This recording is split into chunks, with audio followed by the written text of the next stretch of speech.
Olá, pessoal. Hoje nós vamos dar continuidade aí à nossa aula de geometria, tá? O conteúdo aí do capítulo 7. Vamos falar sobre transformações geométricas, tá? Existem dois tipos, que são as isometrias e a homotetia.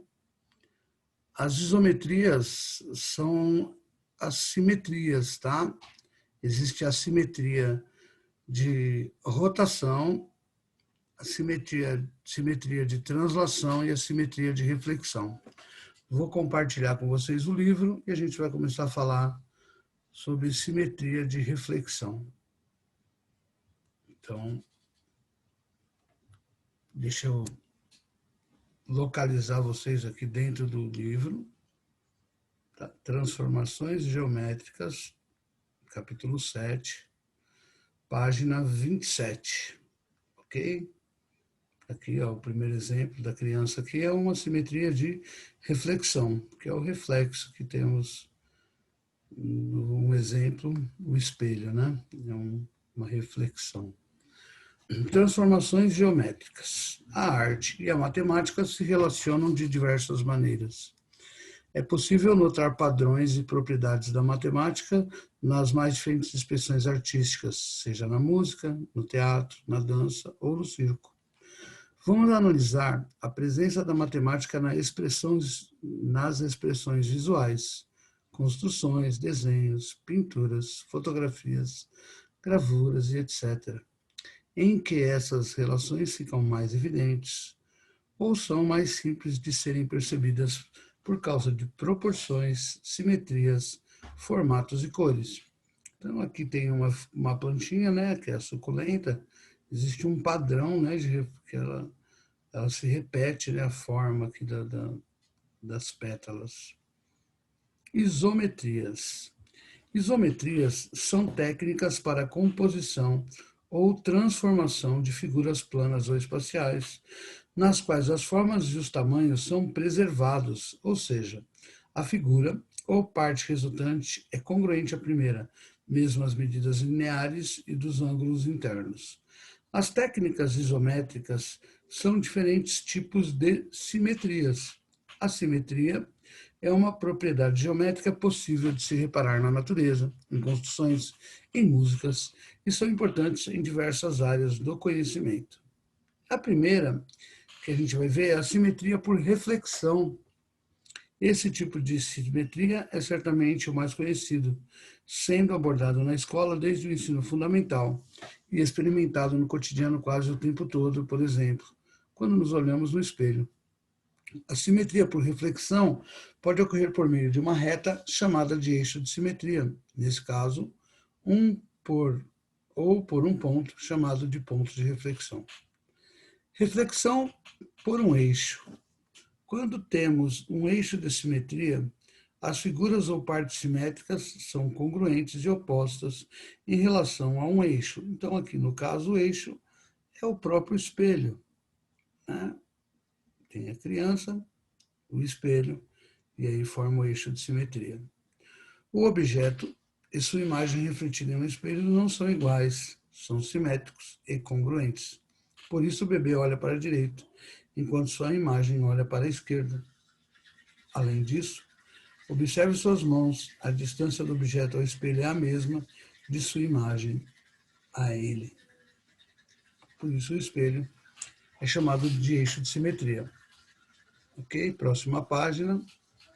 Um objeto ou figura que pode ter eixo de simetria, ter apenas um, vários ou até infinitos. Para identificar um eixo de simetria, podemos imaginar uma figura dobrada por essa linha. Se as duas partes se sobrepuserem perfeitamente, então teremos a simetria. Veja os exemplos.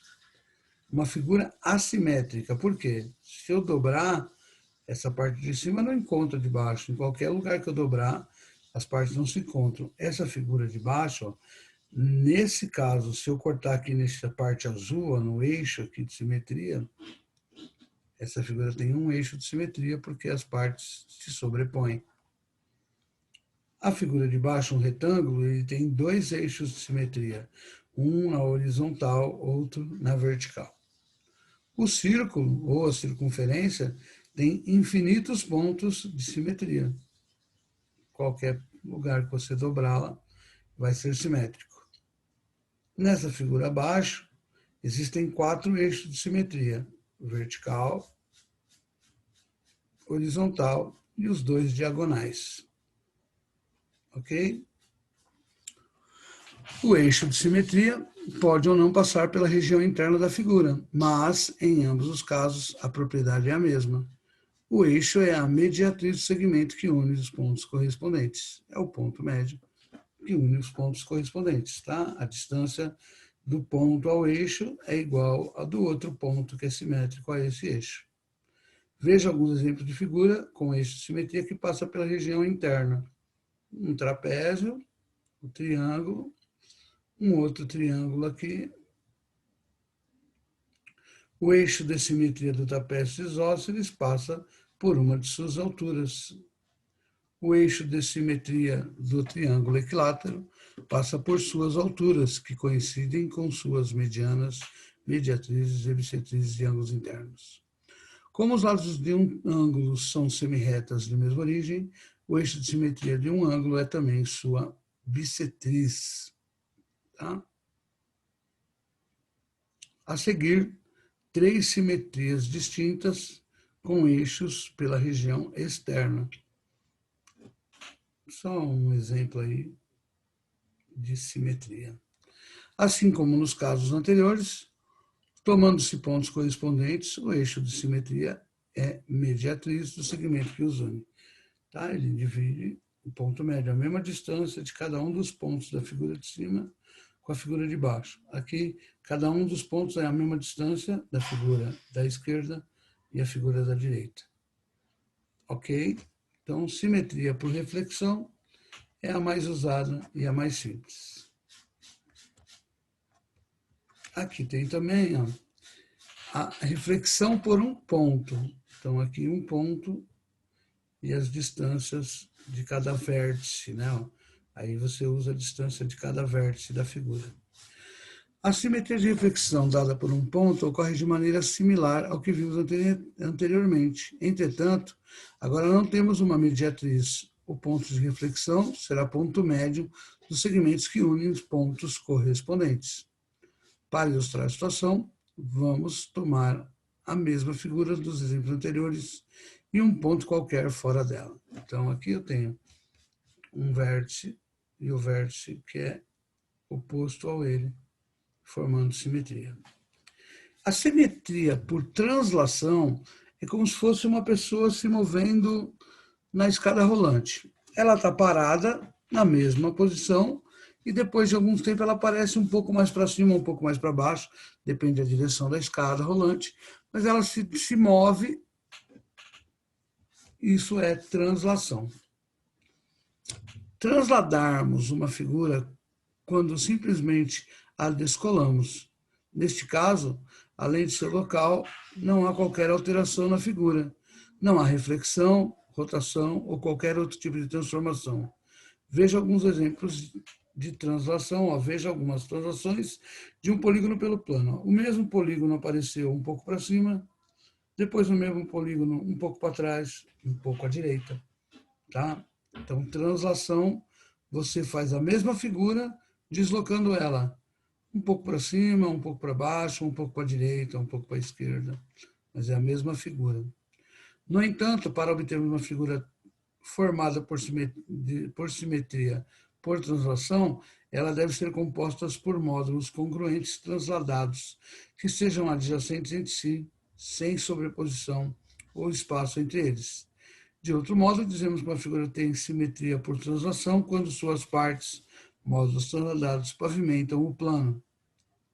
Quando chamamos de módulo a figura ou composição de figuras que compõem a figura simétrica. As partes que compõem um módulo podem ser completamente diferentes entre si. Veja exemplos de simetrias por translação que lembram algumas gravuras de Escher. É a mesma figura que foi transladando todas as claras, né, e todas as escuras. você só vai mudando a posição da figura. Bom, continuando aí, existe ainda também a simetria por rotação. É quando nós fazemos um giro na figura por um eixo de simetria. No caso aqui, ó, eles deu um giro de 180 graus. Uma figura tem simetria por rotação quando pode ser rotacionada em torno de um ponto chamado centro de simetria, de modo que após essa rotação não há qualquer alteração na figura, ou seja, ela é invariante por rotação. Por exemplo, a figura a seguir, além de ser simétrica por reflexão, tem simetria de rotação observada ao dar um giro de 180 graus em torno do seu centro. Então, agora nós vamos falar de giros, né? Todos os polígonos regulares apresentam simetria por rotação a partir do seu centro. No caso dos polígonos regulares convexos, o ângulo pelo qual ele é invariante é equivalente ao ângulo central do polígono. Observe o exemplo. Então, aqui, né? Você vai girando, você tem a mesma figura. Aqui também, se eu for rodando a cada 90 graus que eu for rodar, eu vou ter a mesma figura.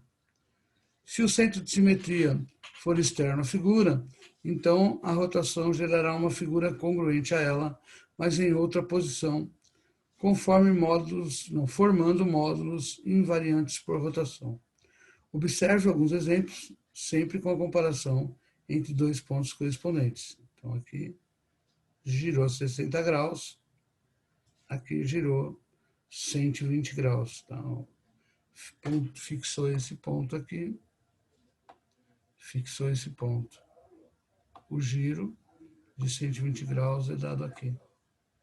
Tá? Na primeira figura, temos uma simetria por rotação de 60 graus no sentido anti-horário, em torno do ponto A. Na segunda, temos uma simetria de rotação de 120 graus no sentido horário, em torno do ponto B, coincidente a um dos versos da figura. Além disso, se essa simetria por rotação for de 180 graus, então a simetria será correspondente à simetria de reflexão por um ponto. Observe. Então, 180 graus, aparece a mesma figura, como se ela estivesse só transladando. Ok? Esse tipo de simetria também é usado em obras de arte. Observe o exemplo a seguir. Então, aqui tem várias simetrias de rotação. A figura é rotacionada, girando outra figura. Além de envolver outras propriedades da geometria, a simetria é um assunto que aparece com frequência no Enem, pois é muito presente no nosso cotidiano. Aqui tem um. O polígono que dá forma a essa calçada é invariante por rotações em torno do seu centro D, aqui, né? Esse giro aqui, de quanto que é? 180 graus dividido por 3 partes. 180 dividido por 3 vai dar 60. Facinho, né?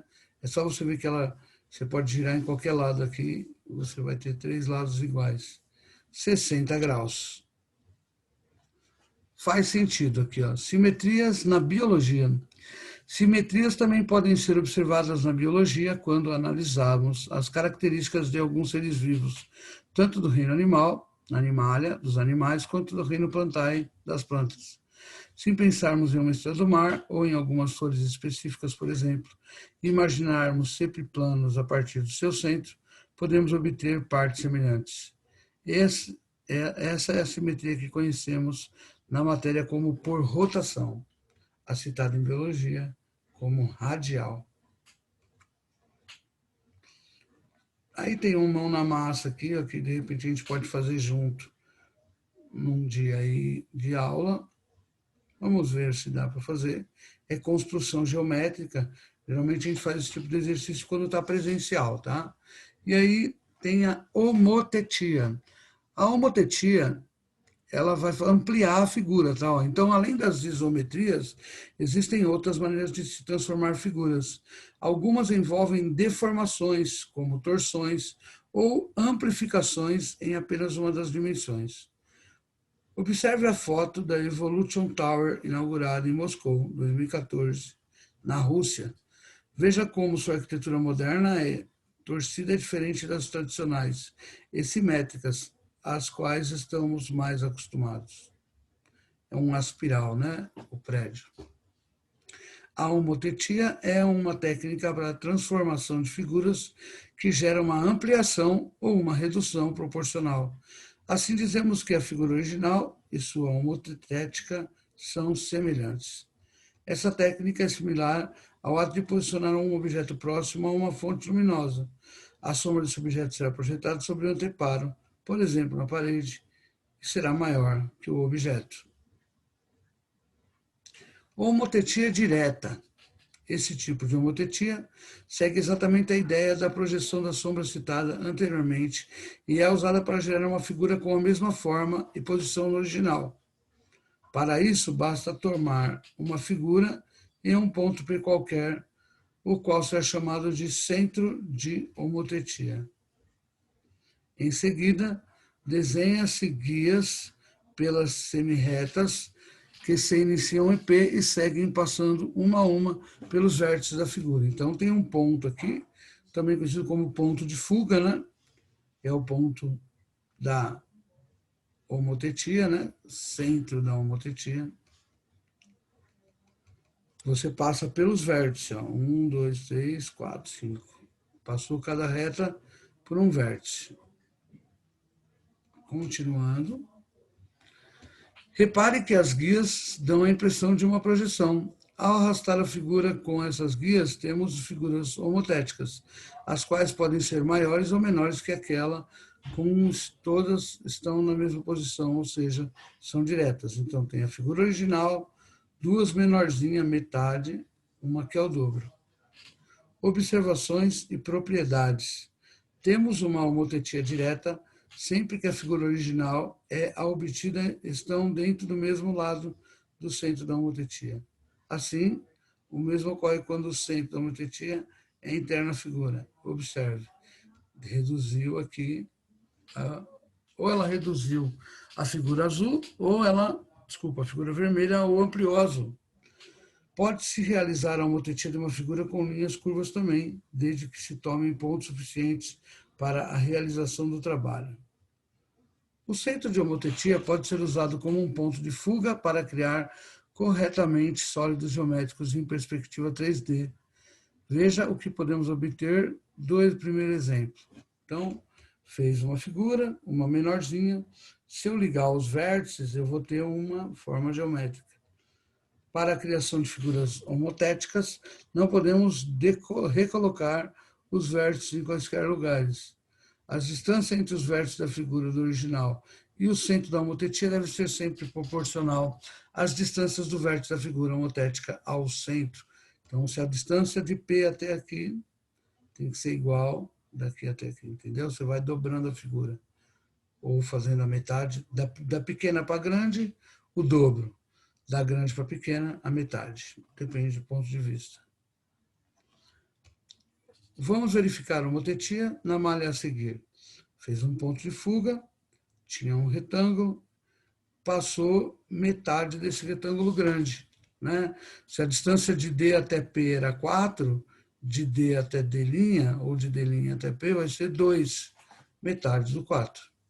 Essa é a ideia quando a gente usa homotetia para ampliar ou reduzir figuras. Ok? Então, é mais ou menos isso. Tá? A homotetia inversa, aí é quando você tem aqui a figura, né? Esse tipo de homotetia é muito semelhante ao anterior em seus procedimentos de desenho e suas propriedades. No entanto, a figura obtida ainda fica rotacionada em 180 graus em relação à primeira.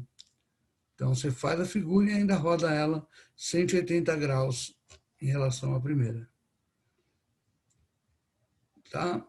Então, eu vou criar a outra figura aqui desse lado. Tá vendo? Em seguida, desenha-se as guias que são semirretas que indicam os vértices. Aí é só ir ligando os pontos, vendo a distância, né? A distância daqui para cá é 2, daqui para cá também é 2, enfim. você vai criando figuras que têm a mesma dimensão que a anterior. Essa é a ideia da homotetia, de ampliar ou reduzir figuras. Dado um triângulo a seguir, ali deu um triângulo pequeno, eu peguei um centro, vi qual era a distância, tá? E foi criando um outro triângulo aqui em cima. Ok?